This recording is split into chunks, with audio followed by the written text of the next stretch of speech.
पुढची बातमी आहे रायगडमधून। रायगडच्या अलिबाग तालुक्यातील खुटल, ठाकूरवाडी आणि आदिवासीवाडी या 2 वाड्यांमध्ये अद्याप स्वातंत्र्य काळानंतर देखील साधे पायी चालत जाण्यापुरते ठीक रस्ते नाहीयेत। देशाला स्वातंत्र्य मिळून आज 80 वर्ष पूर्ण होत आहेत, मात्र रायगड जिल्ह्यातील या वाड्यांवरील गावकऱ्यांची रस्त्याअभावी मोठी हेळसांड होताना दिसते। अनेक वेळेला पावसाळ्यामध्ये या गावातून जाणाऱ्या पायवाटांवरती ओढ्यासारखं पाणी असल्यामुळे इथल्या शाळेत जाणाऱ्या विद्यार्थ्यांसह रुग्णांना तारेवरची कसरत करावी लागते। मागील 40 वर्षांपासून इथले नागरिक या वाड्यांमध्ये वास्तव्यास आहेत।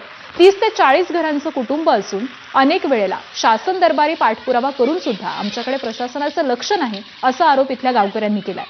काल स्वातंत्र्य दिनाला जाताना इथले शाळकरी विद्यार्थ्यांना चिखल आणि गुडघाभर पाण्यामधून पायवाट काढत जाण्याची वेळ आल्याचं दृश्य सध्या बघायला मिळत आहे। काम होणार कसं आणि कुठून मंजूर करणार?